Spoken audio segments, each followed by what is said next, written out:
At my birthday night party, my wife suggested we play Dare or Dare. She let my friend slip his hand under her skirt under the disguise of a game. When she came home, her key didn't work and my friend got a mail and started screaming. Look, I'm not the kind of guy who throws elaborate birthday parties. I'm talking about those Instagram nightmare events where people hire DJs, rent fog machines, and pretend they're celebrating another trip around the sun when really they're just fishing for validation from people they barely tolerate. Nah, that's not my speed. I wanted something low-key for my 32nd birthday. Just some buddies, a cooler full of beer, maybe some chicken wings from that spot on Fifth Avenue that does the garlic parmesan thing that makes you hate yourself in the best way possible. Nothing fancy. Nothing that would require me to wear anything other than jeans and my favorite flannel shirt that Rhea keeps threatening to accidentally donate to Goodwill. But here's the thing about planning a chill party when you're married to someone like Rhea. Chill isn't in her vocabulary. That woman operates on two settings, extra and extra extra. So while I was setting up some basic string lights in the backyard and arranging folding chairs like we were having a neighborhood barbecue, she was inside transforming our living room into what I can only describe as a nightclub designed by someone who watched too much MTV Cribs. She had colored LED lights pulsing to some Spotify playlist called Party Vibes 2025 or some equally generic nonsense. She'd moved furniture around to create a dance floor that nobody asked for, and she'd even set up a ring light in the corner because apparently we needed optimal selfie lighting. I should have known right then that my simple birthday wish to drink beer with my boys and maybe play some poker was about to get hijacked. By the time people started showing up around 7, I was already 3 Budweisers deep and working on my 4th, which is that sweet spot where you're buzzed enough to think everything's hilarious, but not so drunk that you're making decisions you'll regret. Or so I thought. My buddy Trey rolled in first, giving me that bro hug that guys do where you clasp hands and pull each other in for a one-armed embrace while patting backs like you're checking for weapons. Happy birthday, man. 32, still got all your hair. That's a win. He wasn't wrong. I'd been monitoring my hairline like a paranoid dictator watching his borders, and so far, genetics were being kind. My cousin Marco showed up next with his girlfriend, whose name I can never remember because Marco switches girlfriends more often than I change my car's oil. This one might have been Jessica? Jennifer? Started with a J, I'm pretty sure. She had that look like she'd rather be literally anywhere else, which, fair enough. Hanging with your boyfriend's older cousin on his birthday probably isn't anyone's idea of a hot Saturday night. More people trickled in. Coworkers, some college friends I barely kept in touch with except for the occasional happy birthday comment on Facebook, and Rhea's sister Vanessa, who always looked at me like I was something stuck to the bottom of her designer shoe. The whole time, I kept glancing at Rhea, hoping maybe she'd come over, wrap her arms around me, and do that thing she used to do in the early days where she'd whisper something stupid and sweet in my ear that would make me grin like an idiot. But nope, she was glued to her phone, fingers flying across the screen, occasionally laughing at something that definitely wasn't happening in our living room. I tried not to let it bother me. This had become our new normal over the past 6 months, her living in whatever digital universe existed behind that cracked iPhone screen, and me existing somewhere in her peripheral vision, like furniture she'd gotten used to and stopped really seeing. Around 8:30, after everyone had arrived and the small talk had reached that comfortable plateau where people were loosening up and the laughter was getting louder, Rhea finally decided to grace the party with her full attention. And let me tell you, when Rhea makes an entrance, she commits to it like she's walking the red carpet at the Oscars. She'd changed outfits, because of course she had, and was now wearing this little black dress that was more club downtown than husband's birthday party at home. But whatever, I'd stopped trying to understand her wardrobe choices around the same time she'd stopped asking my opinion on them. She strutted, and I mean full-on strutted, hips swaying, that confident smile plastered on her face, into the center of the living room, and suddenly everyone's attention shifted to her like she'd activated some kind of tractor beam. She came over to where I was standing by the makeshift bar, really just our kitchen counter covered with bottles and red Solo cups, leaned in, and kissed my cheek. But here's the thing. It wasn't one of those warm, genuine kisses that says, I love you, or even I like you. It was mechanical, performative, the kind of kiss a politician gives a baby during a campaign stop. Quick peck, pulled away before there was any real contact, and then that smile that didn't quite reach her eyes. "Having fun, birthday boy?" she asked, but she wasn't really asking. She was already scanning the room, making sure everyone was watching her, which they were, because that's what Rhea does. She commands attention like it's her job. "Yeah, it's great," I said, lifting my beer in a half-hearted toast. "Thanks for all this." I gestured vaguely at the LED lights and the rearranged furniture and the whole production she'd created. "Oh, we're just getting started," she said, and there was something in her voice. This edge of excitement mixed with something else I couldn't quite identify that should have set off alarm bells in my head. But I was 4 beers in and surrounded by friends, and it was my birthday. Damn it. So I pushed down that little voice of anxiety and decided to just roll with whatever was about to happen. Rhea clapped her hands together, the sharp sound cutting through the music and conversations. "Okay, everyone, gather round. We're going to play a game." A collective groan, mixed with some enthusiastic cheers, rose from the group. Party games are always a gamble. They're either going to be harmlessly fun or spectacularly awkward, and there's no way to know which until you're already committed. "What kind of game?" Marco asked, already looking skeptical, which was smart of him. Rhea's smile widened, and I swear to God, there was this glint in her eye that should have made me fake a heart attack right then and there. "Dare or dare," she announced, like she'd just revealed the cure for cancer. "Wait, don't you mean truth or dare?" Trey asked, confused. "Nope," Rhea said, popping the P sound like she was teaching kindergarten. "That's boring. We're doing dare or dare. Everyone picks a dare, and you have to do it. No backing out, no wimping out, no truth option. Just pure dares." Now, I want you to understand something about this moment. There's a reason that every horror movie starts with someone saying, "Hey, let's do this thing that's obviously a terrible idea." Because humans, despite thousands of years of evolution, still haven't developed the instinct to recognize when we're about to walk straight into disaster. And standing there in my living room, slightly drunk on cheap beer, surrounded by people who were already laughing and cheering at Rhea's suggestion, I had a choice. I could have been the boring husband who shut it down, who said, "Actually, let's just play poker like I originally planned," who prioritized common sense over entertainment. But I didn't, because somewhere in my beer-soaked brain, I thought maybe this would be fun. Maybe this would be one of those stories we'd laugh about later. Remember that time at your birthday when Marco had to do that ridiculous dare? Maybe, just maybe, Rhea had planned this as a way to actually engage with the party, with me, with our life together, instead of with her phone screen. "All right," I said, raising my beer bottle. "Let's do it. Dare or dare. What could possibly go wrong?" "Oh, pass me." Sweet, naive, slightly intoxicated past me.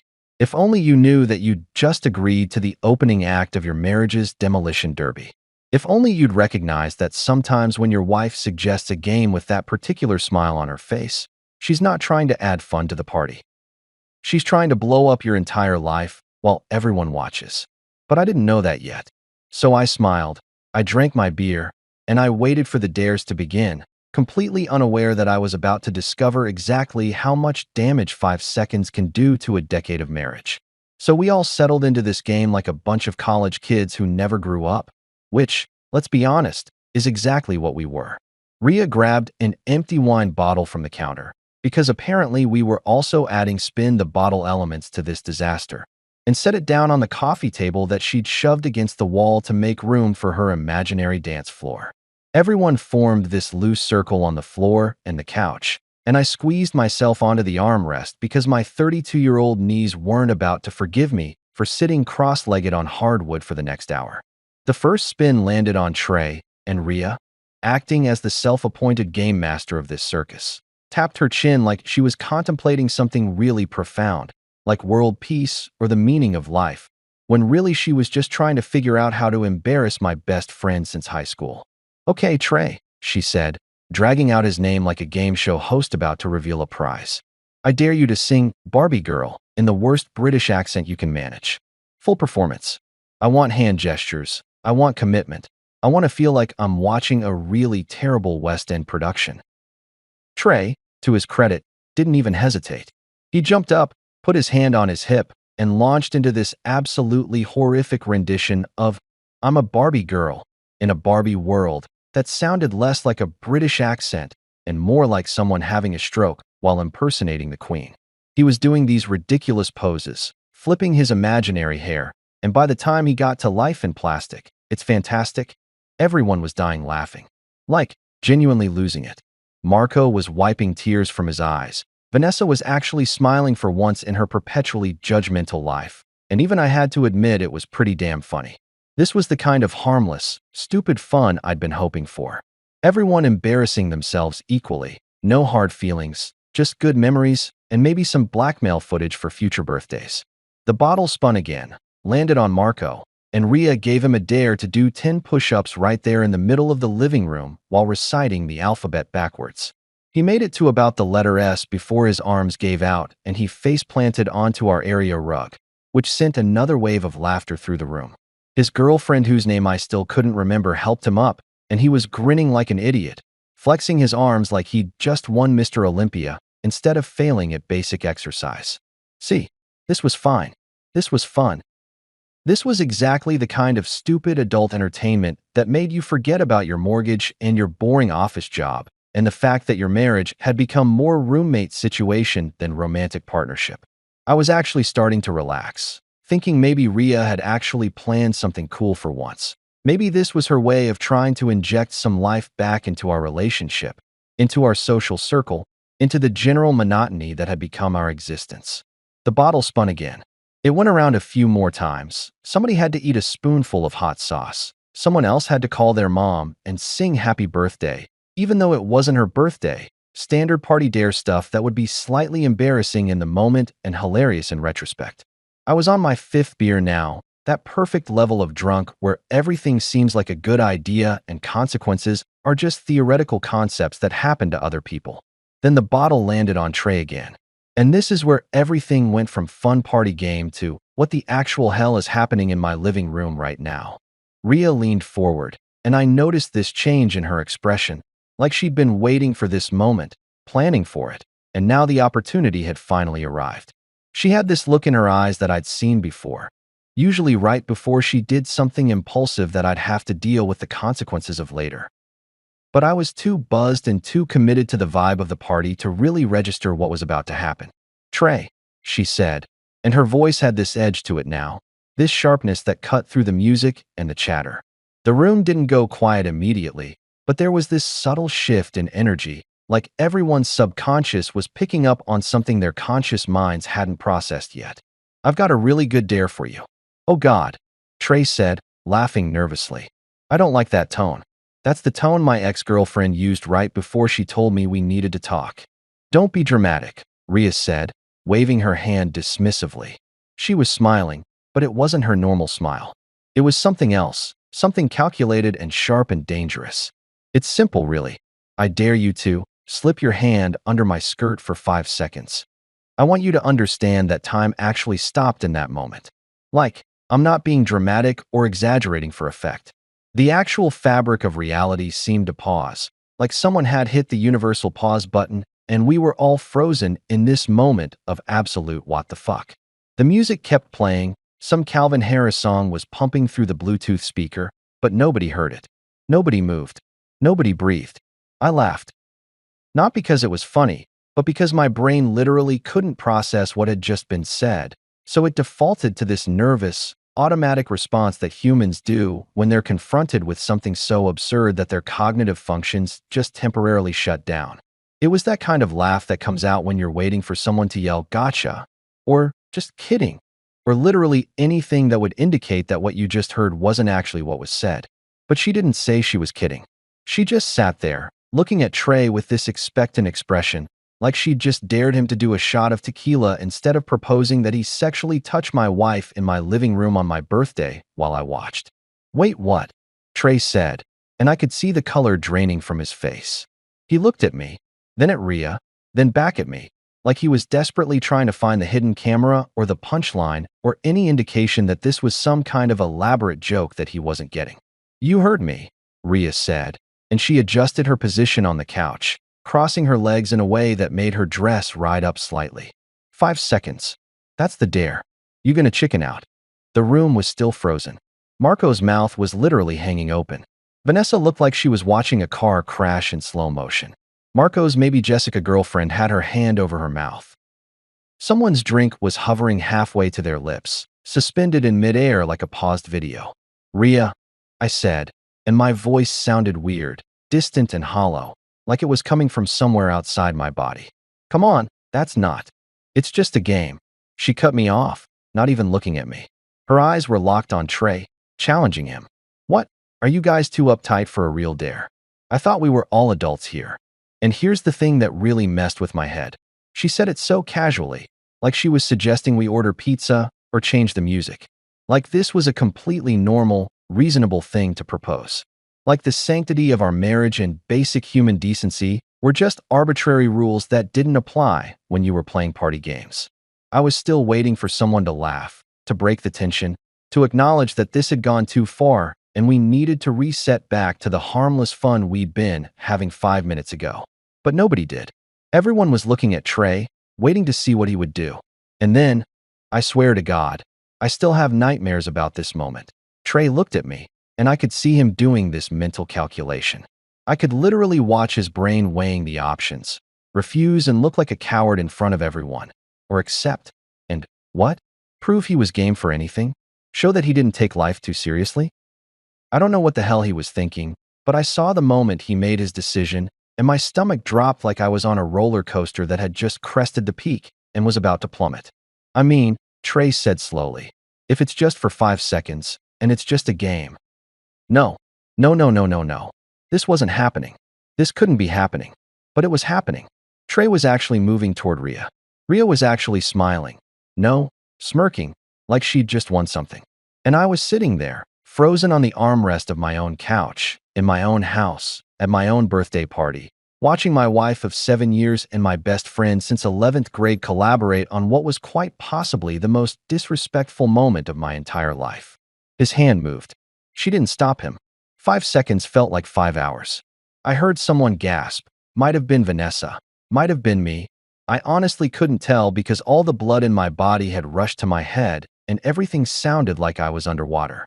When Trey pulled his hand back, someone actually clapped. One person. I don't even know who it was because my vision had tunneled and all I could see was my wife's face, and she was smiling. Not embarrassed, not apologetic, not uncomfortable, smiling. Like this had been the plan all along. Like she'd just successfully pulled off some kind of performance art piece and was waiting for the applause. See, she said, looking around the room. It's just a game. Everyone relax. But nobody was relaxing. Marco was staring at his shoes. Vanessa was looking at me with something that might have been pity, which somehow made it worse. Trey was wiping his hand on his jeans like he could erase what had just happened through friction and denial. And me? I was smiling. Not because I was happy or okay or fine with what had just happened. I was smiling because my brain had completely short-circuited and defaulted to this weird autopilot mode where I was still playing the role of chill birthday host. Even though internally I was screaming so loud that dogs in the next county probably heard it. I was smiling like a robot whose programming had glitched but was still trying to complete its primary function. I was smiling like a man who had just watched his marriage drive off a cliff in real time but hadn't quite processed the crash yet. The party continued, somehow. People pretended to move on. But everything had changed, and everyone knew it. The thing about watching your life implode in front of a live studio audience is that you can't just hit pause and process what the hell just happened. The party kept going like some kind of cursed merry-go-round that nobody knew how to stop. The music was still playing, some top 40 garbage that suddenly felt like it was mocking me with its upbeat tempo. People were still drinking, still talking, but now there was this weird energy in the room, like everyone was pretending really hard that they hadn't just witnessed what they'd definitely witnessed. I kept that smile plastered on my face like it was a mask I couldn't remove.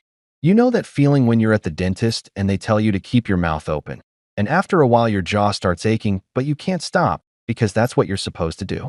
That's what my face felt like. Every muscle was screaming at me to let the expression drop, to show what I was actually feeling, but I couldn't. Because if I stopped smiling, I'd have to acknowledge what had just happened, and if I acknowledged it, I'd have to do something about it. And I had no idea what the hell I was supposed to do when your wife just let another man's hand go where only your hand should go. Ria acted like nothing had happened. Actually, That's not quite right. She acted like something totally normal and hilarious had happened, like we'd all just watched a funny YouTube video instead of the live destruction of my dignity. She was laughing, refilling her wine glass, suggesting we keep playing the game. Keep playing. Like we hadn't just crossed a line so far that the line was now a tiny dot on the horizon behind us. Come on, let's keep it going, she said, reaching for the wine bottle to spin it again. Who's next? Actually, Marco said, standing up so fast he nearly knocked over his beer. I think we're gonna head out. Early morning tomorrow, you know how it is. It was 9:30 on a Saturday night. His girlfriend looked relieved, grabbing her purse like it was a life preserver, and she was drowning in awkwardness. That started the exodus. One by one, people invented reasons to leave. Someone remembered they had to feed their cat. Another person suddenly had a splitting headache. Vanessa didn't even bother with an excuse. She just looked at me with this expression that was part pity, part disgust, like I was an injured animal she wanted to help but couldn't bring herself to touch, and then she left. Within 20 minutes, my birthday party had cleared out faster than a building during a fire drill. Trey was one of the last to leave, and that was its own special kind of torture. He approached me with this sheepish expression, like a dog that knows it did something wrong but isn't entirely sure what. Hey man, I'm sorry if that was. Don't, I said, still smiling, because apparently my face was stuck now. It's cool. Just a game, right? He nodded, but we both knew he was lying and I was lying, and this whole situation was built on lies now. He patted my shoulder, which felt like a violation all its own, considering where that hand had been, and mumbled something about calling me later, which we both knew he wouldn't do. Then it was just me and Rhea in our living room that suddenly felt too big and too small at the same time. The LED lights were still pulsing their stupid colors. Red Solo cups were scattered everywhere like casualties of war. There was a chip crushed into the carpet that I'd have to deal with later, but honestly, a crushed chip felt like the least of my problems right now.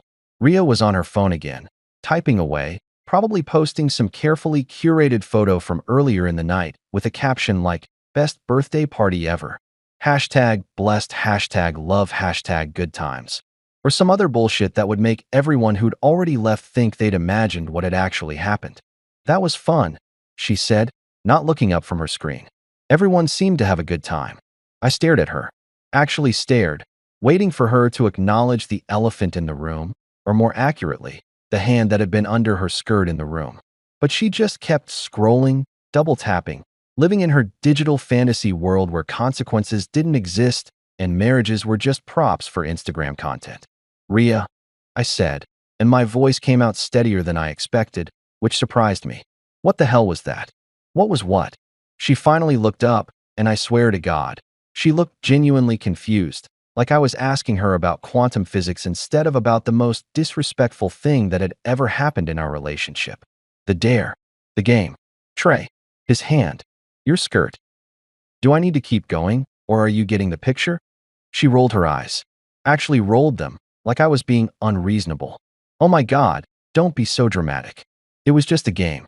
Everyone was having fun. Fun. I felt something crack inside my chest, like ice breaking on a frozen lake. You think that was fun? Watching my wife let my best friend touch her in front of everyone. He barely touched me, she said, waving her hand dismissively. It was 5 seconds. You're acting like we had sex on the coffee table. The fact that she was using, "we had sex on the coffee table," as her comparison point for behavior that would have been inappropriate told me everything I needed to know about how far apart we drifted. When did we get here? When did the woman I married, the one who used to get embarrassed if I held her hand too long in public, turn into someone who thought this kind of stunt was acceptable party entertainment? It's not about how long it was, I said, trying to keep my voice level even though I wanted to scream. It's about respect. It's about boundaries. It's about the fact that you thought it was okay to do that, in front of everyone, on my birthday. There it is, she said, and there was this edge of triumph in her voice, like she'd been waiting for me to say something specific so she could pounce on it. This is really about your ego, isn't it? Your pride got hurt because everyone saw it. If I'd done the same thing in private, you wouldn't care. The audacity of that statement actually made me laugh. A real laugh this time, not the broken robot laugh from earlier. Are you serious right now? You think the problem is that people saw it? Rhea, The problem is that it happened at all. You're being a child, she said, standing up and grabbing her purse. I need some air. You're suffocating me with this jealous husband routine. Jealous. I was following her now as she headed toward the door. Setting basic boundaries in a marriage isn't jealousy. It's called having standards. She spun around, and for a second I saw something flash in her eyes. Anger, maybe, or guilt, or possibly just annoyance that I wasn't letting this go as easily as she'd hoped. You know what your problem is? You're boring. You want everything to be safe and predictable and comfortable, and God forbid anyone tries to have a little fun or be spontaneous. Spontaneous? The word tasted bitter coming out of my mouth. Is that what we're calling it? Because I'd call it disrespectful, I'd call it inappropriate, I'd call it a dozen other things, but spontaneous isn't one of them. I'm staying at my sister's tonight, she announced, grabbing her keys from the hook by the door. I need space from your negativity. My negativity. My negativity. I just watched my wife participate in what was essentially public foreplay with my best friend, and my completely reasonable reaction to that was being characterized as negativity. This was gaslighting at an Olympic level. Fine, I said, and I meant it. Take all the space you need. She left, slamming the door hard enough to rattle the picture frames on the wall. One of them, a photo from our wedding day, both of us smiling like we'd just won the lottery, fell face down on the console table. I didn't pick it up. I stood there in my living room surrounded by the debris of my birthday party and my marriage. And that's when the smile finally dropped. My face relaxed, my jaw unclenched, and I felt the full weight of what had happened settle onto my shoulders like a wet blanket made of pure humiliation and rage. But underneath all of that, there was something else growing, something cold and calculating and methodical. Because here's what Rhea didn't understand about me, what she'd forgotten somewhere along the way while she was busy living her best life on social media and treating our marriage like it was just another game to play.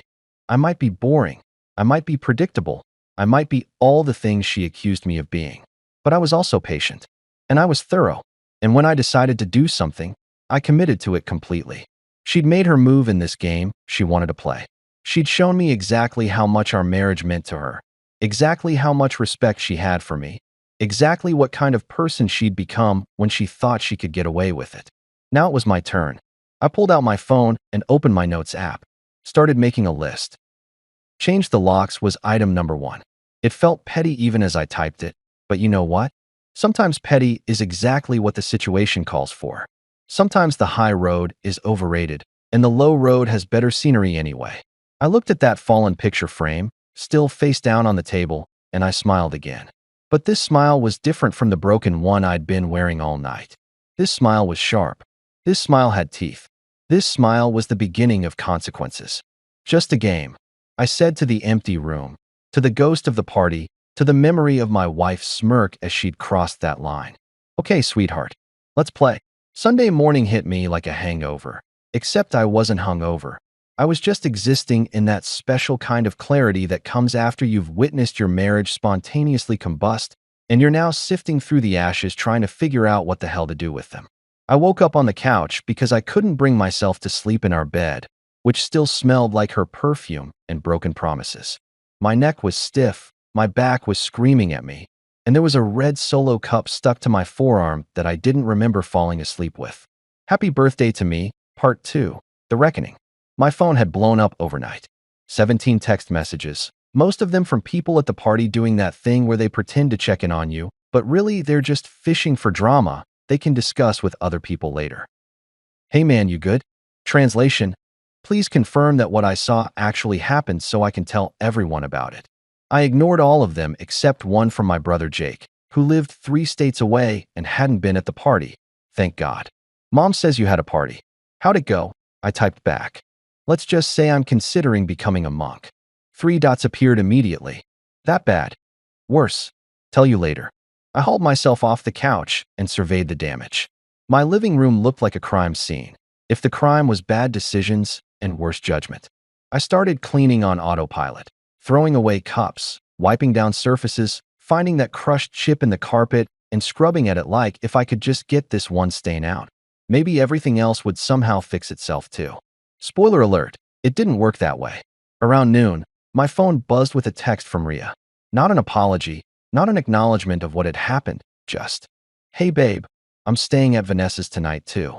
Need a break. Don't wait up. Need a break." Like she was the one who'd been wronged here. Like she was the victim in this situation. Like I was some kind of oppressive force she needed space from. Instead of the husband whose birthday she'd turned into a public humiliation ritual. I stared at that text for a solid 5 minutes, reading it over and over, waiting for the anger to spike. But instead I just felt this cold, calm determination settle over me like snow. She wanted a break? The whole deal. Woman trouble? He asked, already getting to work on the front door. Is it that obvious? Brother, I've been doing this job for 23 years. I can spot a revenge lock change from a mile away. Usually it's the women calling me, though. You're the first guy this month. Well, I'm a trailblazer, I said, watching him remove the old lock mechanism with practiced efficiency. He worked in silence for a while, just the sound of his tools and the occasional grunt of effort. After about 45 minutes, he'd replaced all 3 locks with brand new ones, shiny and silver, and completely foreign to the keys currently sitting in Ria's purse at her sister's house. You want me to leave the old locks with you? Raymond asked as he packed up his tools. Some people like to keep them. Evidence for the lawyers, usually. Lawyers, I repeated, tasting the word. I hadn't really thought that far ahead yet, but hearing him say it made something crystallize in my mind. Yeah, lawyers. This was heading that direction, wasn't it? Just a hunch, Raymond said, handing me 3 new sets of keys. You seem like a guy who's making permanent decisions, not temporary ones. He wasn't wrong. I paid him cash, $280 to buy myself some peace of mind and a whole lot of petty satisfaction, and he drove away, leaving me standing in my doorway with new keys and a new sense of purpose. I spent the rest of Sunday and most of Monday in a weird productive haze, like I was preparing for something without fully knowing what it was yet. I cleaned the house top to bottom. I organized paperwork. I pulled out our marriage certificate and looked at it. Really looked at it, trying to remember the person I'd been when I signed that thing. Young, optimistic, convinced that love was enough to overcome anything.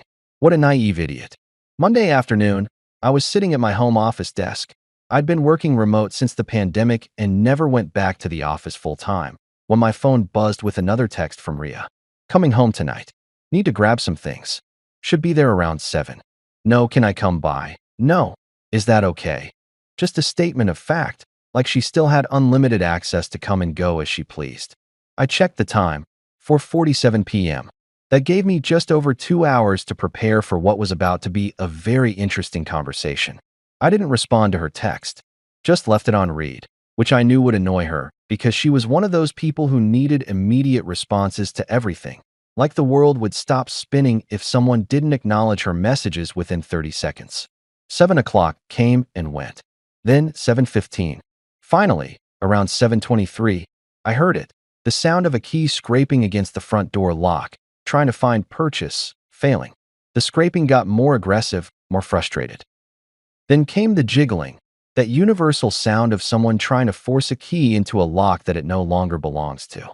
I stayed where I was, sitting in the living room with a fresh cup of coffee, decaf, because I wasn't a monster, I just wanted to be petty, not unable to sleep, and waited. The jiggling stopped. Then came the knocking. Soft at first, almost polite. Hello? The door's stuck or something. I took a sip of my coffee. The knocking got louder. Seriously, the lock is broken.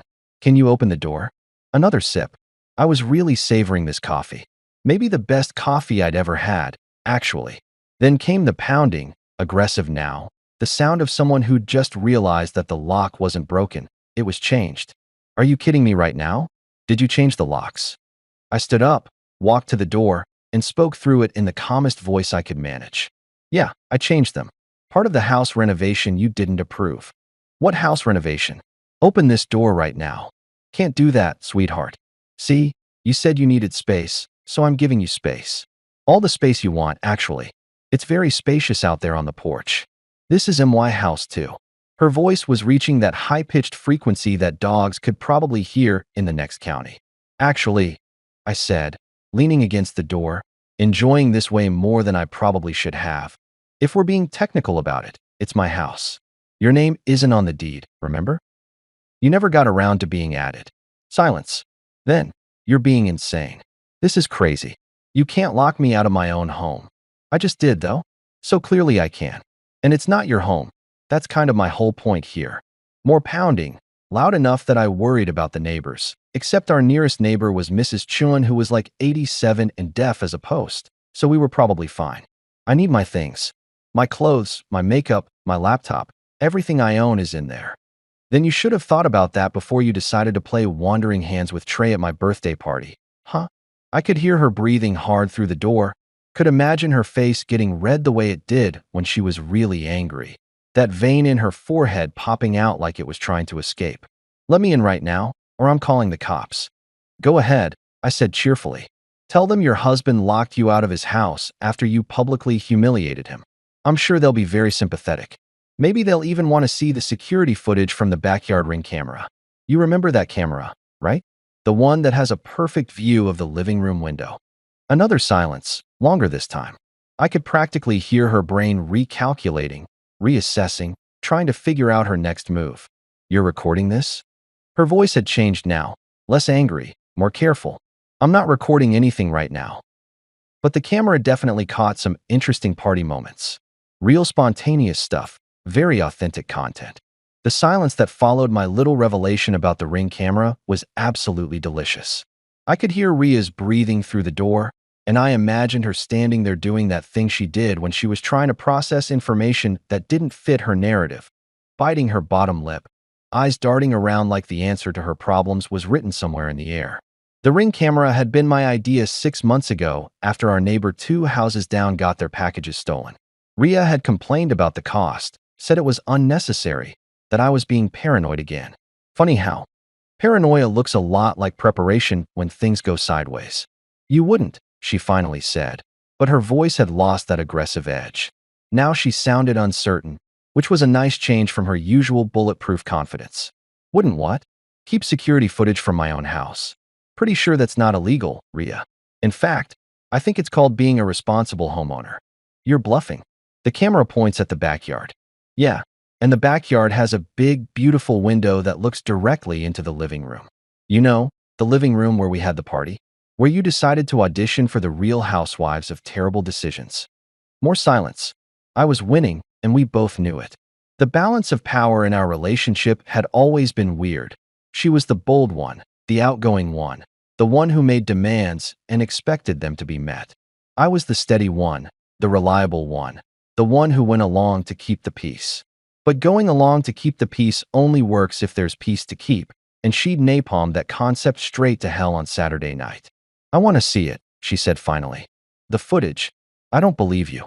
Don't really care what you believe, honestly. But I'll tell you what, you've got 2 options here. Option 1. You can stand on that porch all night making a scene that'll give Mrs. Chun something to talk about at her next book club, assuming she can hear you. Option 2. You can go back to Vanessa's, think about your choices, and we can have a conversation about this like adults. Your call. I heard her kick the door, not hard enough to damage it, but hard enough to make her point. This isn't over. Oh, I know it's not. It's barely started, sweetheart. Her footsteps retreated down the porch stairs, angry stomps that got quieter until I heard her car door slam and her engine start. I waited until I heard her peel out of the driveway, really laying on that gas pedal, probably left skid marks, before I moved away from the door. My coffee had gone cold, but I drank it anyway, staring at my laptop on the kitchen counter. The Ring camera footage was backed up to the cloud automatically, password protected, and absolutely real. I pulled it up on my laptop, scrubbing through Saturday night's timeline until I found the relevant section. There it was, crystal clear through that living room window. Ria making her dare, Trey's hand moving. The whole sordid scene captured in glorious 1080p HD. I sat there watching it 3 times, and each time I felt something different. First time, disbelief, like surely this wasn't my life, surely this was someone else's disaster. Second time, anger, hot and sharp, making my jaw clench. Third time, cold calculation, because anger without action is just noise, and I was done making noise. Trey, my supposed best friend since we were 16, sitting in geometry class making jokes about Mr. Peterson's toupee. We'd gone to the same college, been in each other's weddings, had done that whole brotherhood thing that guys do when they're too emotionally stunted to just say, I care about you. And he'd thrown all of that away for 5 seconds under my wife's skirt. The math on that was insulting. Our entire friendship apparently had less value than a dare at a party game. I opened my email and created a new message. The to field got Trey's email address. The subject line, memory lane. The body of the email was simple. Hey man, thought you might want a souvenir from Saturday night. Check out the attachment. Might want to watch it with the volume down if you're at work. Or with your wife. Or with anybody, actually. P.S. The cloud has infinite storage, just FYI. I attached a clip from the Ring footage, just the relevant 30 seconds, edited down to capture the dare and the follow-through. My editing skills weren't great, but they didn't need to be. The footage spoke for itself. My cursor hovered over the send button for about 10 seconds. This was a point of no return type of moment. Once I sent this, I was declaring war, burning bridges, salting the earth. But here's the thing. Trey had already burned the bridge. I was just making sure he understood that I'd noticed the flames. I clicked send. The email whooshed off into the digital void, and I closed my laptop, feeling weirdly calm. Not happy, exactly, but satisfied in the way you feel when you've finally done something you should have done a long time ago, like cleaning out your garage or going to the dentist. My phone rang about 8 minutes later. Trey. I watched it ring, his contact photo, a picture from a fishing trip we'd taken last summer, both of us holding beers and grinning like idiots, flashing on my screen. I declined the call. He called back immediately. Declined again. Then came the texts, rapid fire like he was trying to speed run through all 5 stages of grief at once. Dude, what the hell? Why did you send that? This isn't funny. Call me back now.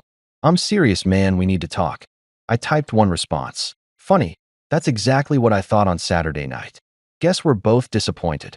My phone rang again. I turned it face down on the counter and went to make myself a real dinner. Not just the chips and beer that had been sustaining me since the party. I made pasta, the kind from scratch that takes actual effort, because spite is an excellent motivator and also because I was tired of eating garbage. While the water was boiling, my phone kept buzzing against the counter like an angry bee. I ignored it, focusing instead on chopping garlic, measuring out olive oil, grating Parmesan that I'd bought from the fancy grocery store that Rhea always said was too expensive. Well, guess what?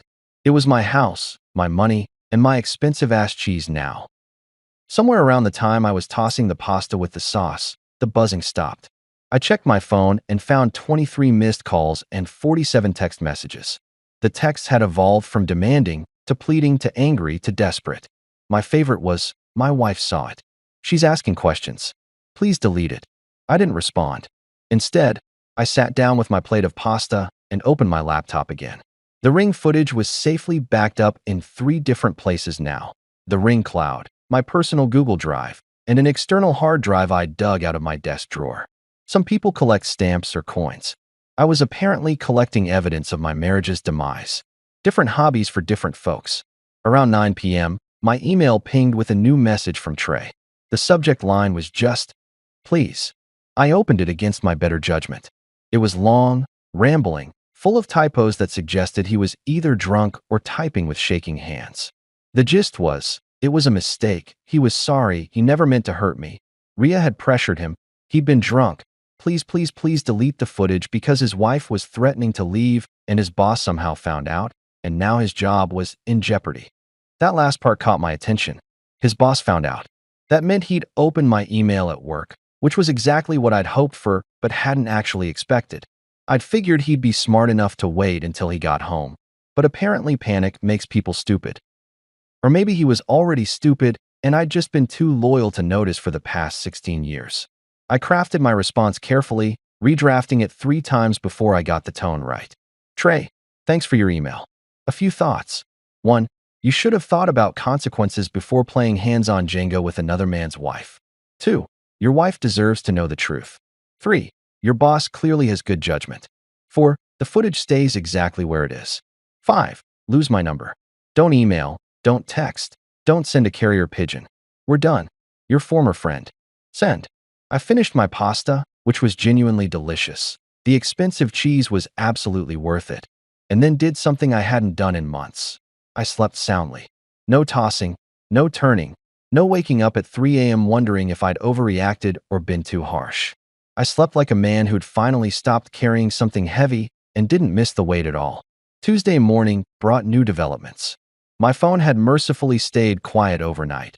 Apparently, Trey had finally gotten the message, literally and figuratively. But Ria was a different story. She'd sent me 17 texts between midnight and 6 a.m., an escalating series of demands, threats, and eventually what might have been attempts at manipulation disguised as vulnerability. We need to talk about this like adults. You can't just lock me out forever. I have rights. This is abuse. I'll get a lawyer. Please, can we just talk? I miss you. I miss home. I'm sorry, okay? I'm sorry. Just let me come get my things at least. That last one gave me an idea. I typed back, fine. You can come get your things. Thursday at 2 p.m. You have 1 hour. I'll be here to supervise. Don't be late. Her response came within seconds. Thank you. I knew you'd be reasonable. Reasonable. That was one word for it. I had other words in mind, but reasonable would do for now. Because I was about to show her exactly what kind of reasonable I could be when someone mistook my patience for weakness. Thursday was 2 days away. That gave me plenty of time to prepare. I opened my laptop and started a new document, titling it, Inventory, Ria's Belongings.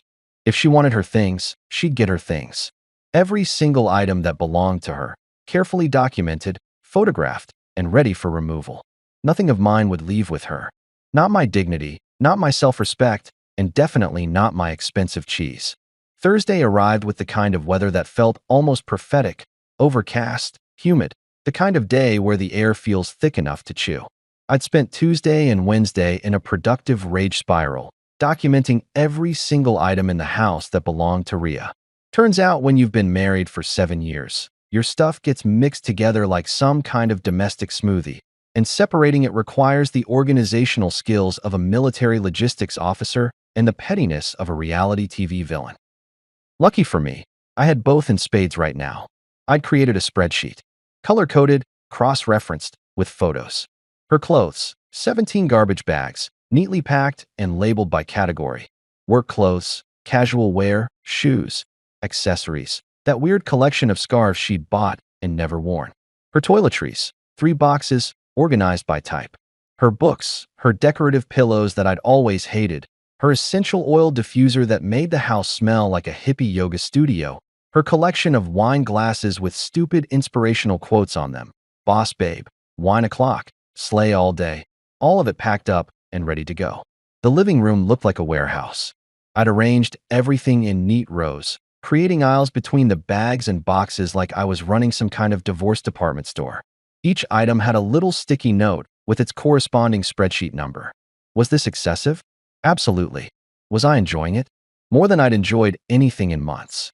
At 1:45 p.m., I made myself a sandwich, turkey, Swiss, little bit of mustard, because I was going to need my energy for whatever was about to happen. I ate it standing at the kitchen counter, watching the driveway through the window, waiting for the inevitable. Ria's car pulled up at exactly 2:03 p.m., which meant she was late, but not fashionably late, just regular late, which was her standard operating procedure. She'd never been on time for anything in her life. Not our wedding, not job interviews, not even her own mother's birthday dinners. It was like she believed time was a suggestion rather than a concrete thing that other people operated on. She got out of the car, and I noticed she'd dressed for this occasion. Full makeup, hair done, wearing that blue dress she knew I liked, or used to like, back when I cared about things like what she wore. She was trying to look appealing, vulnerable, like if she just looked pretty enough I'd forget about what had happened and let her waltz back into the house and our marriage like nothing had changed. I opened the door before she could knock, keeping the security chain on. Right on time, I said, even though she wasn't. Well, almost. Can I come in? She asked, and her voice had that careful, measured quality that people use when they're trying really hard to seem reasonable. We should talk about this. You've got 1 hour to collect your belongings. The clock starts now. I unlatched the chain and swung the door open wide, revealing the living room behind me. The rows of bags, the stacks of boxes, the meticulously organized chaos of our separation. Her mouth actually fell open. Like, cartoon character, jaw dropping, full surprise Pikachu face open. What is all this? These are your things. I took the liberty of packing them for you, since you were staying at Vanessa's and I had some free time. You know me, always efficient. I stepped aside, gesturing like a game show host revealing a prize. Everything's labeled and organized. I even made a spreadsheet if you want to verify anything. She walked in slowly, looking around like she'd just entered some kind of alternate dimension. You packed all my stuff? Every last item. Well, except for the things that were gifts from me. Those stayed. My grandfather's money bought them, so technically they're mine. But everything else? All yours. Ready to go. She turned to look at me, and I could see her trying to figure out what play to make here. The pretty dress wasn't working, so she'd need a new strategy. This is insane. You know that, right? This is completely unhinged behavior. Is it? I thought I was being helpful. You wanted your things, I packed your things. I even used the good garbage bags, not the cheap ones that rip. You're welcome, by the way. We need to talk, she said, abandoning the bags and walking toward me with her hands out, like she was approaching a wild animal. Really talk. About what happened, about us, about how you let another man's hand up your skirt at my birthday party? I interrupted, keeping my voice pleasant, almost cheerful. Yeah, I'm good on that conversation, actually. Said everything I needed to say when I changed the locks. It was a stupid game. I already apologized. Her voice was rising now, that careful control starting to crack. Actually, you didn't apologize. You told me I was being dramatic, then you left. That's not an apology, that's a dismissal. But hey, who's keeping track? I gestured to the bags again. Clock's ticking. 53 minutes left. She stared at me like she was seeing me for the first time, or maybe like she was realizing that the person she'd been married to for 7 years wasn't going to roll over and forgive this particular transgression. I don't understand what's happening right now. This isn't you. You don't do things like this. You're right, I said, and I meant it. The old me didn't do things like this. The old me would have swallowed it, made excuses for you, convinced myself that it wasn't that bad, that I was overreacting, that I should be grateful you came home at all. But that guy? He died on Saturday night. This is the new me, and the new me has significantly less tolerance for disrespect. So what? You're just going to throw away 7 years of marriage over one mistake. One mistake. I laughed, and it echoed in the emptiness of the living room. Ria, this wasn't a mistake. Mistakes are accidental. You didn't accidentally dare Trey to touch you. You didn't accidentally smile while he did it. You didn't accidentally dismiss my feelings afterward. Those were all choices. Deliberate, conscious choices. And now I'm making mine. Her eyes were getting shiny now, tears forming, and I knew this phase of the performance.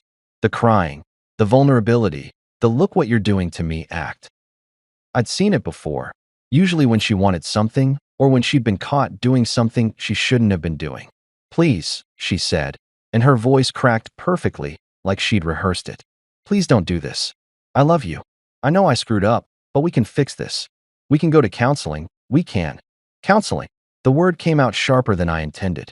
You want to sit in some therapist's office and explain to a third party why you thought it was appropriate to turn our marriage into performance art?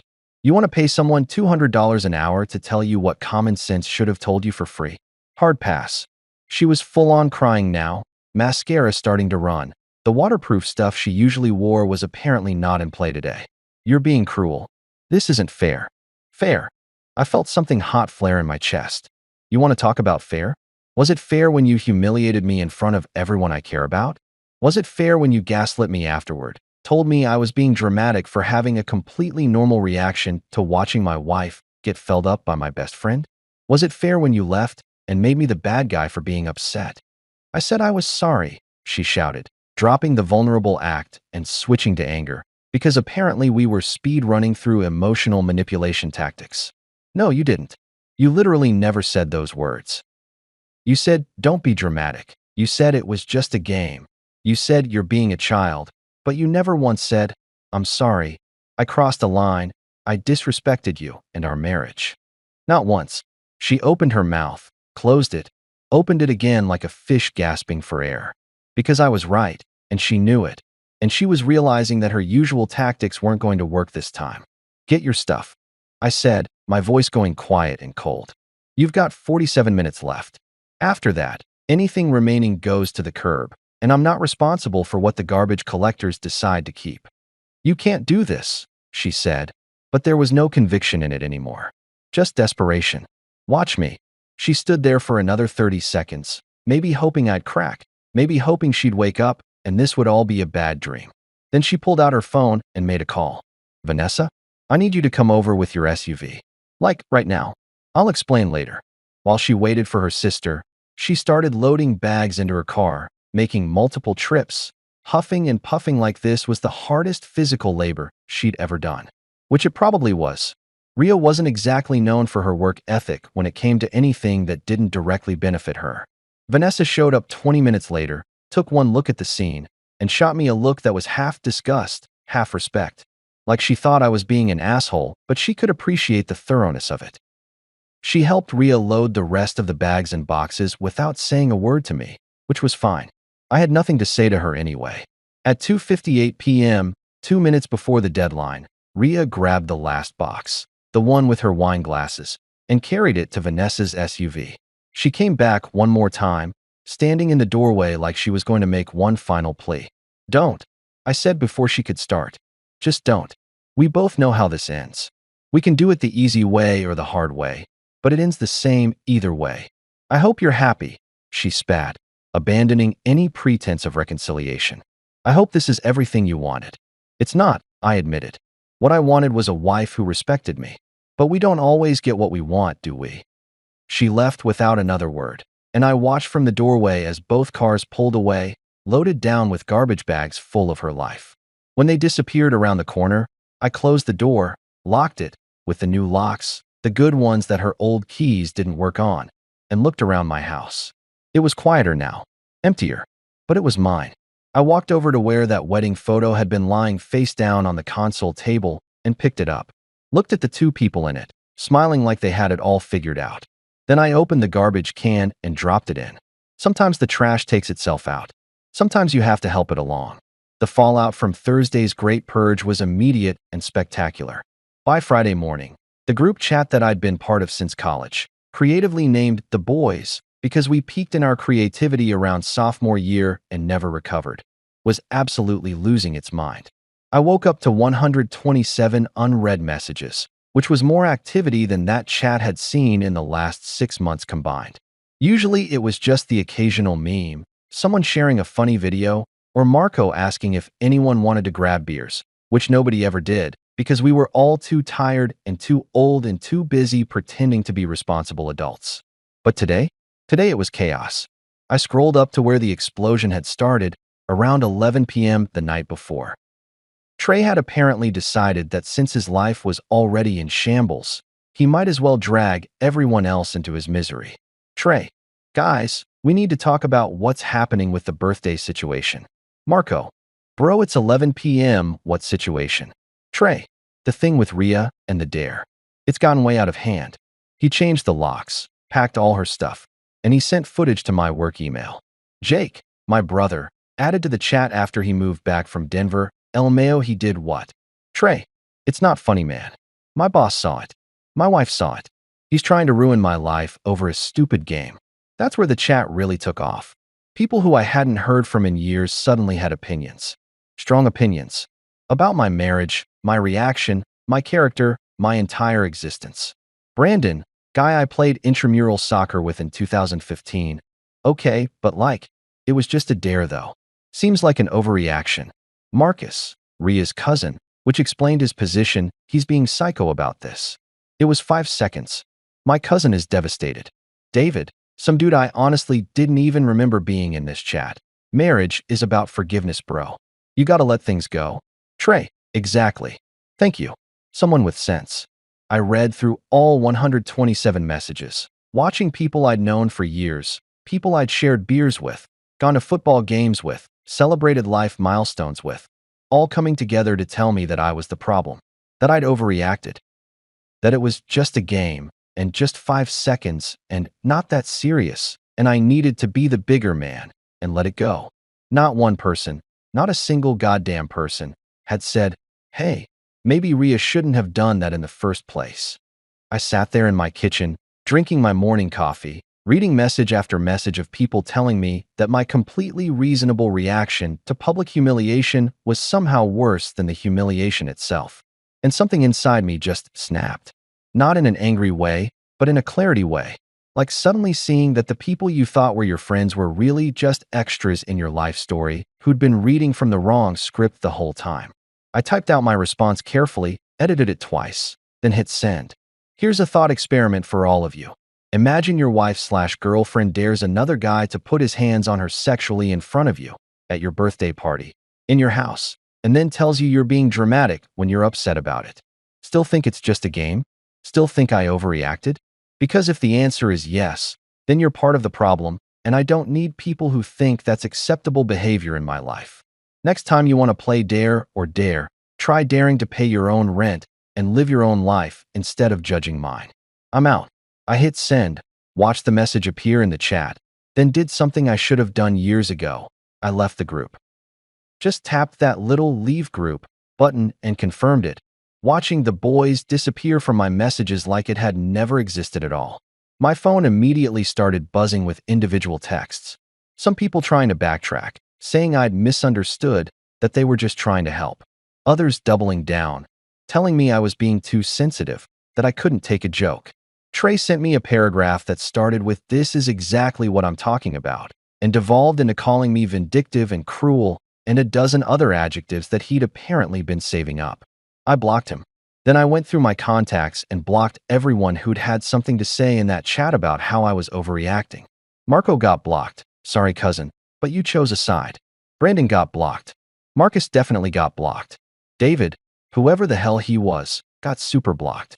By the time I was done, my contact list was significantly shorter, but my life felt significantly lighter. Jake, bless him, texted me separately. That was the most badass thing I've ever seen you do. Mom's gonna hear about this though. Aunt Linda is already calling her. Of course Aunt Linda was calling. Aunt Linda, Marcus's mom, Ria's aunt, was the family gossip dispatcher, the communication hub through which all drama flowed and was distributed to the appropriate parties with editorial commentary included. By noon, my mom would know everything, or at least Linda's version of everything, which would paint me as the villain and Ria as the victim because that's how Linda operated. Sure enough, my mom called at 12:47 p.m. I let it go to voicemail, but I listened to it immediately because I wasn't a complete monster, just a selective one. Honey, it's Mom. Linda called me this morning with some concerning information about you and Ria. She said you kicked Ria out of the house. Over a party game? That doesn't sound like you, sweetie. Can you call me back? I'm worried about you. Love you. The thing about my mom is that she's genuinely good-hearted, but also completely conflict-averse. She would absolutely want me to forgive Ria, go to counseling, work it out, because that's what her generation did. They stuck it out. They made it work. They didn't give up on marriage over small things. The concept that what Ria did wasn't a small thing, that it was actually a massive breach of trust and respect, wouldn't compute for her. I called her back because not calling your mom back is how you end up with her showing up at your door unannounced, and I wasn't ready for that level of intervention yet. Hi, Mom. Oh, sweetheart, are you okay? Linda told me. Mom, I love you. But Linda doesn't know the full story. She knows Ria's version, which I'm guessing makes me sound like a psychopath. She said you changed the locks and kicked Ria out over a party game. Did she mention what happened during that party game? Silence. Well, she said there was a dare that you got upset about. Mom, Ria dared my best friend to put his hands up her skirt, in front of everyone, at my birthday party. And when I was upset about it, she told me I was being dramatic and left. So yeah, I changed the locks. And yeah, I packed her stuff. Because that's not a party game. That's a fundamental lack of respect for our marriage. More silence, longer this time. Then, she did what? You heard me. In front of everyone. Everyone. I could hear my mom processing this, recalculating, adjusting her mental narrative. I don't. Why would she do that? That's the million-dollar question, Mom. But here's what I know. I don't have to stick around to find out the answer. I gave her 7 years. She threw them away for a 5-second dare. That's on her, not me. But honey, marriage is work. It's about forgiveness and, Mom, I know you mean well, but there's a difference between working through normal marriage stuff and accepting behavior that crosses fundamental lines. If Dad had done something like that to you, would you have just forgiven him and moved on? Another long pause. My parents had been married for 38 years, and my dad was the most loyal, dedicated man I'd ever known.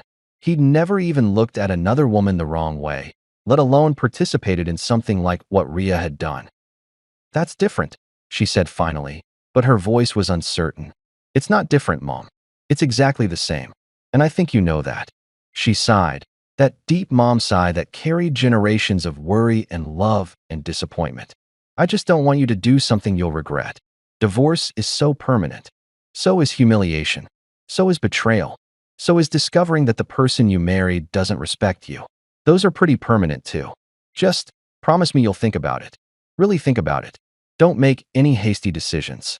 Mom, I packed every single item she owned into labeled bags and boxes with a color-coded spreadsheet. That's the opposite of hasty. That's premeditated organization. She laughed despite herself. That does sound like you. You always were my methodical child. We talked for a few more minutes. She asked about work, about whether I was eating properly, about Baxter, who was fine, thriving actually, seemed much happier without Ria's chaos energy in the house. Before we hung up, she said, I love you, honey. No matter what happens, I love you. Love you too, Mom. After I hung up, I looked at my phone, at the blocked contacts, at the group chat I'd left, at the bridge burning that I'd done in the span of 24 hours. A year ago, hell, a week ago, this would have terrified me. The idea of cutting people off, of choosing myself over keeping the peace, of standing firm instead of bending to maintain relationships. But now it felt like finally taking off shoes that had been too tight for years. Yeah, my feet hurt from where they'd been pinched, but at least I could breathe now. My phone buzzed with a notification, not a text, but a screenshot that Jake had sent me. It was from the boys' chat after I'd left. Trey, see? This is what I mean. He's unstable. Brandon, dude went scorched earth LOL. Marco, he'll be back. He always comes back. I looked at that last message, he always comes back, and felt something settle in my chest. Because Marco was right, historically. Old me always came back. Old me always apologized first, smoothed things over, made himself smaller to make everyone else comfortable. But old me was dead, and new me didn't apologize for having standards. I screenshotted Jake's screenshot and saved it to my evidence folder right next to the Ring camera footage and the spreadsheet of Ria's belongings. Not because I'd need it, but because someday, when I was tempted to doubt myself, when I wondered if I'd overreacted or been too harsh, I wanted to remember this moment. The moment I chose myself. The moment I stopped carrying people who wouldn't carry me. The moment I learned that sometimes the best thing you can do is walk away from people who think your boundaries are negotiable. My phone stayed quiet for the rest of the day. No group chat notifications. No texts from Trey. No calls from people trying to convince me to be reasonable. Just silence. And for the first time in years, silence didn't feel lonely. It felt like peace. Monday morning came with the kind of artificial cheerfulness that only a corporate office can produce. Fluorescent lights humming their monotonous song, the smell of burnt coffee from the break room, and the sound of keyboards clicking in that rhythmic pattern that makes you wonder if this is really what humans evolved for. I'd gone into the office for the first time since the party, partly because I needed to get out of the house and partly because working from home was starting to feel less like a convenience and more like house arrest in the scene of the crime. My coworker Janet noticed immediately that something was different. Janet was one of those people who had a PhD in reading people's energy, probably from the same university that handed out degrees in being overly perceptive about coworkers' personal lives. You look different, she said, leaning against my cubicle wall with her third coffee of the morning. It was 9:47 a.m. Good different. Like you got a haircut or won the lottery or finally told your boss what you really think of his management style. Got rid of some dead weight, I said, not looking up from my computer screen where I was definitely not Googling how to file for divorce in my state. Oh damn, did you finally clean out your garage? I've been telling my husband for 2 years. Got rid of my wife, actually. Janet's coffee mug stopped halfway to her mouth. I'm sorry, what? Well, technically we're still married. But she's out of the house. I've got a lawyer consult scheduled for Wednesday, and I'm pretty sure by this time next year I'll be single and significantly happier. Holy shit. She set her coffee down and pulled up a chair, settling in like I'd just announced the premiere of her favorite show's new season. What happened? Wait, is this about that birthday party? Because Melissa from accounting follows your wife on Instagram and showed me some pictures, and honestly, you looked miserable in all of them. Of course, Melissa from accounting followed Ria on Instagram. Of course, Ria had posted carefully curated photos that made everything look perfect while our marriage was actively imploding in the background. That was Ria's specialty, making everything look good for the algorithm while reality burned down around her. Yeah, the party happened. Some other stuff happened at the party. And now we're getting divorced. That's the condensed version. Janet studied me for a moment, and I could see her doing that thing where she was trying to figure out if I needed sympathy or space or a detailed interrogation. You want to talk about it? Not really. But thanks. You need anything? I'm serious. I've been divorced twice. I'm like a professional at this point. I could teach a class. That actually made me laugh. I'll keep that in mind. Ria had gotten a lawyer. Of course she had. And she'd gotten Patricia Whitmore, who I knew from reputation alone.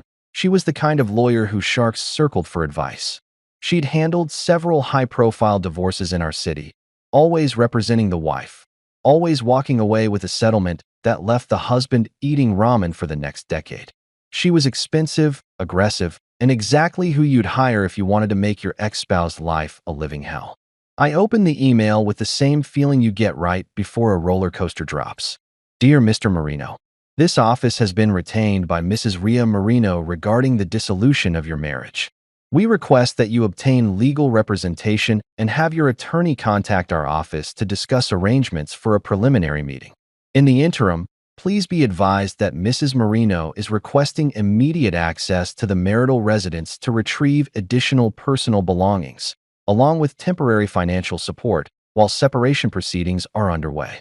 We trust you will handle this matter professionally and in accordance with applicable family law statutes. Regards, Patricia Whitmore, ESQ. I read it 3 times, each time catching new levels of audacity. Additional personal belongings. I'd packed everything she owned, down to the last bobby pin. What additional belongings could she possibly need? The walls? The foundation? My soul, which she'd already done a pretty good job of stomping on. And temporary financial support? She had a job. A good job, actually, working in marketing for some tech startup that paid her more than I made. But apparently that wasn't enough. She wanted my money too, because why not? Why not take everything? I forwarded the email to the lawyer I'd scheduled the consultation with, a guy named Robert Chun who'd been recommended by my brother.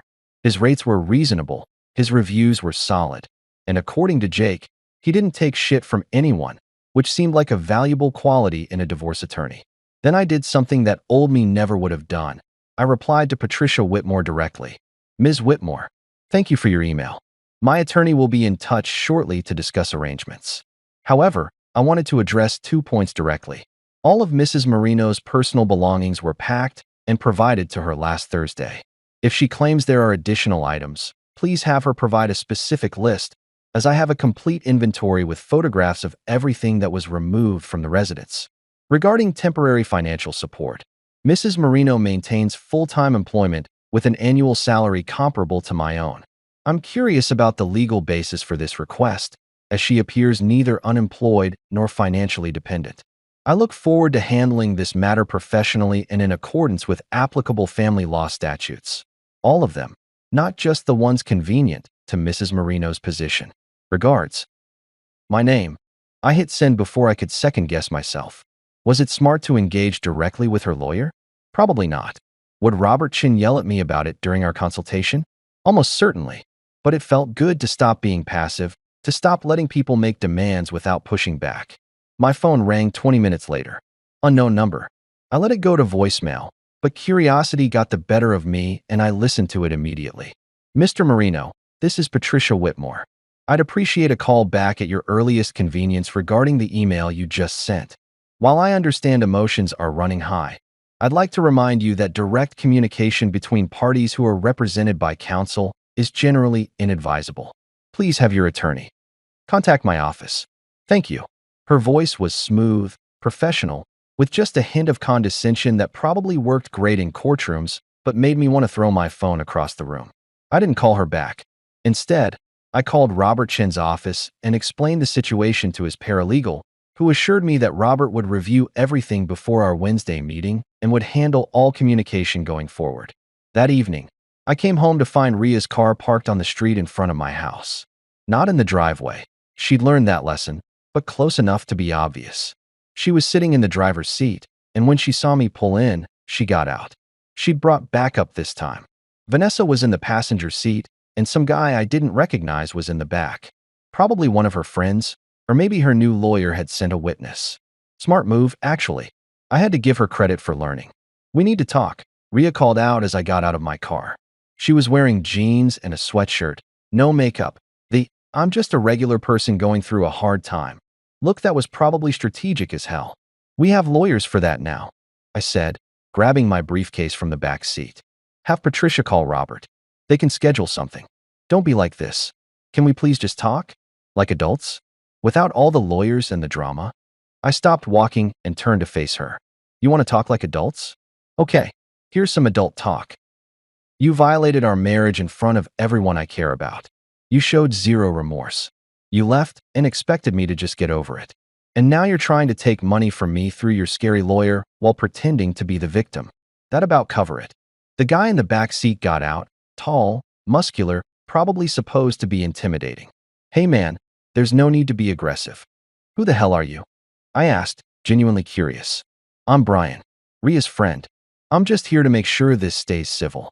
"Brian, my guy, I appreciate your dedication to friendship or whatever this is, but this is a private property dispute between married people. You're technically trespassing. So unless you want to be featured in my next Ring Camera compilation, I'd suggest you get back in the car." Brian looked at Ria, who nodded, and he retreated back to the vehicle like a trained guard dog. Vanessa stayed in the passenger seat, watching through the windshield with her phone out, probably recording in case I did something she could use against me later. "I just want to come to an agreement," Ria said, and her voice had that pleading quality again. "Without all this fighting, can't we just split things fairly and move on?" "Define fairly," I said, "because from where I'm standing, fair would be you taking your stuff, which you already did, and us going our separate ways.